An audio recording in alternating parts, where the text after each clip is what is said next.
It's 7:24 now. September was also Deaf Awareness Month, and this week is International Week of the Deaf.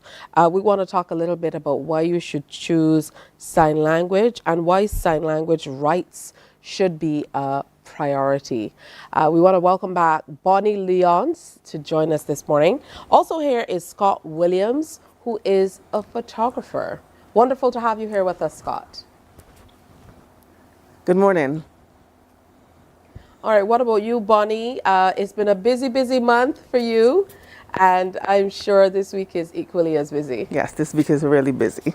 All right, so I'm anxious to share your story, Scott, because when you were 16 years old, you told your teachers that you wanted to learn photography, and you didn't get the response that you wanted back then in terms of them maybe pushing you to go into that area, but you did anyway.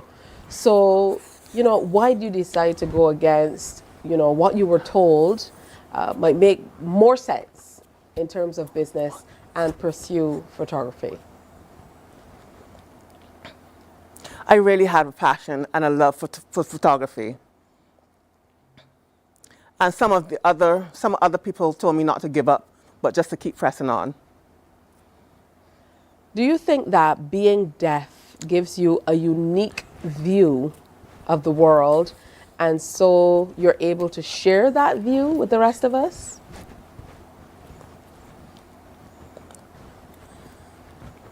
Yes, definitely. As a deaf person, I feel like, my perspective, who I am, being able to share and see different things in a different way because of my situation, it really is a different perspective. What was life like outside of just deciding that you wanted to go into photography? What was life like growing up deaf in Barbados?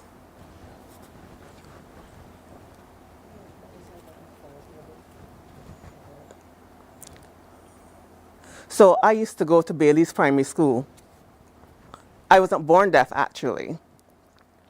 I was born hearing, and then I got a shot. And then I developed a fever, and my hearing started to deteriorate.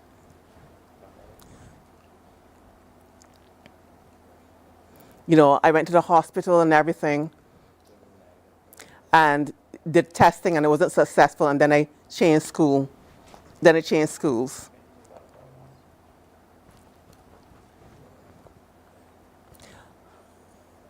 At first, I really didn't like being deaf.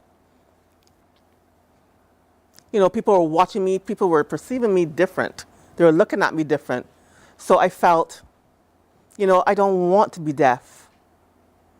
But, as life progressed, I became more confident in who I am as a deaf person. How did life change for you, Scott? As someone who was born hearing and then experienced that major change. It was tough. So like I said before, I was hearing and just, I was used to everything, could hear everything. Everything was familiar to me. But now, when I became deaf, things just weren't the same. So now, after everything, I'm a proud deaf person, proud to be deaf. How can we work more in tandem with the deaf community to make life not even a whole lot easier, but just like regular people, so that you're able to do basic things you need to do, like access healthcare, have conversations like the one we are having here today, and just basically feel like you are a part of society?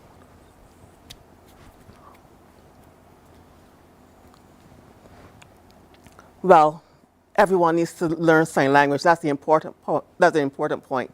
It's really important for deaf people, but not only for deaf people to sign, but for everyone to be able to sign and give deaf people the access to education, access to more health care. There's so many different things that deaf people need access to. Scott, how you've been, was it difficult for you to grasp sign language and for your family and so on when it came time for you to kind of shift into that gear?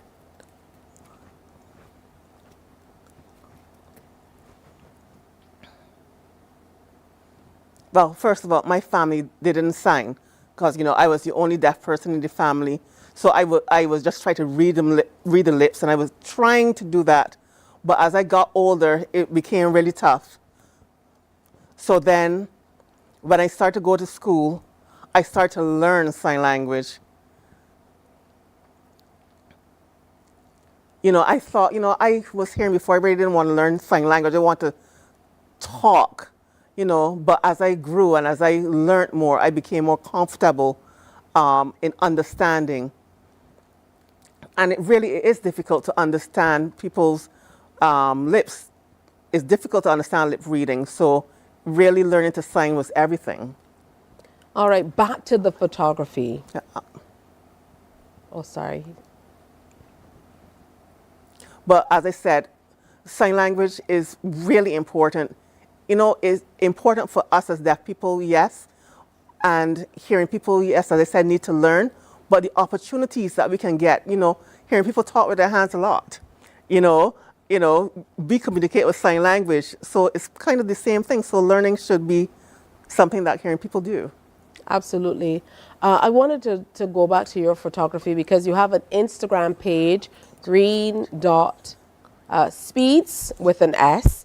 And I took a look at some of the with a Z, sorry, at the end. Green dot with a Z at the end. I took a look at some of the photos. Are there any particular subjects or areas that you prefer to photograph?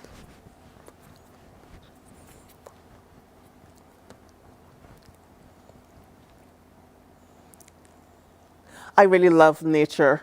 I also like to take different things, whether it be people, whether it be food, but nature and everything that pertains to world views. What does photography do for you personally in terms of feelings? Is it your passion? It makes me feel more alive. It's fascinating for me. It makes me feel happy. I'm proud of myself that I'm able to achieve something like that.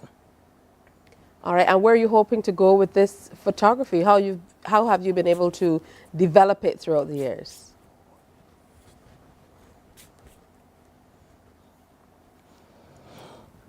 Well, I keep pushing myself not to give up. I look back and see people saying, you're deaf, and I can't. But I believe in myself, and I believe that I can.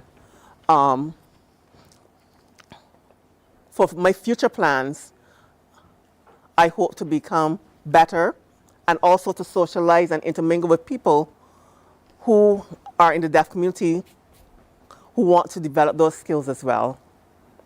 I asked this question to a young lady who is an activist who was here. She was with us last week, and I think is so important. And you might have to think about it for a moment. But if there's one thing that you could mandate that should be done, that you think would change the trajectory of your life and deaf people's lives, what would that one thing be? You'd have all the power to mandate it. What would it be?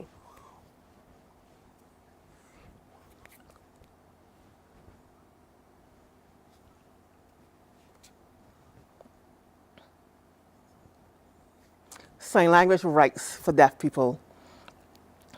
I would love to see governments give that right to deaf people more.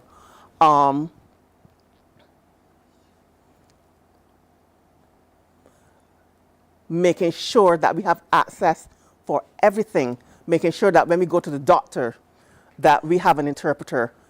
Education, we have an interpreter, and on TV, we have interpreters and closed captioning, that we have access to everything, that it becomes a legal policy. That's major, and it sounds simple enough. But Bonnie, are there enough interpreters around for us to be able to make this happen? Or must we do exactly what he was advocating in the beginning, which is we should definitely learn? We need to learn. There are not enough interpreters, but we can plan to teach people to develop their skills. But we need to plan, and when we plan, things will begin to happen. So plan to upgrading the skills of interpreters, because deaf people need access, as Scott said, to everything.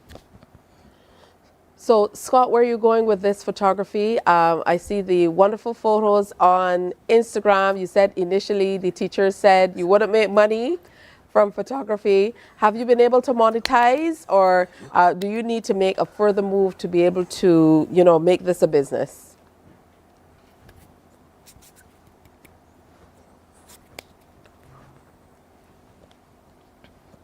Yes, I've found it profitable, but definitely needs more support as well. All right, so tell us how we can support you. Are you available to take shoots? And what type of shoots? How can we reach out to you? Through the Instagram page only? How does it work? Well, you can contact me through IG, and my phone number is on there as well. You can WhatsApp me.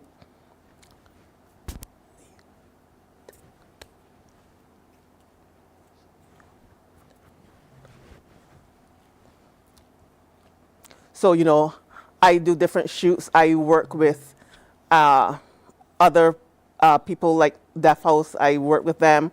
I work with other people as well. And I do different shoots. I go. Sometimes they're paid assignments. Sometimes they're assignments that I'm not really paid for. But I'm really enthusiastic and passionate about photography as my own business. Well, your photographs are very, very beautiful. It's wonderful to see them Thank you. Being shared on our screen. And what you said initially that you wanted to officially study it and go off to university. Is that something that's still on the horizon?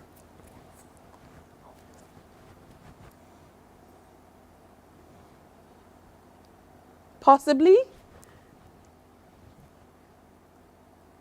I really need some more time to think about it, really think deeply about it. Before, yes, I really wanted to.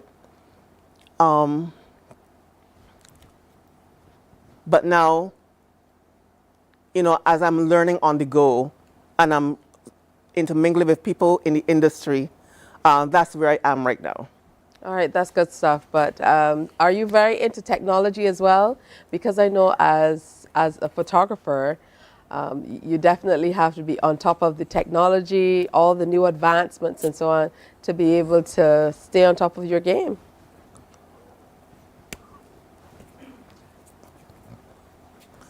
Definitely. All right, good stuff.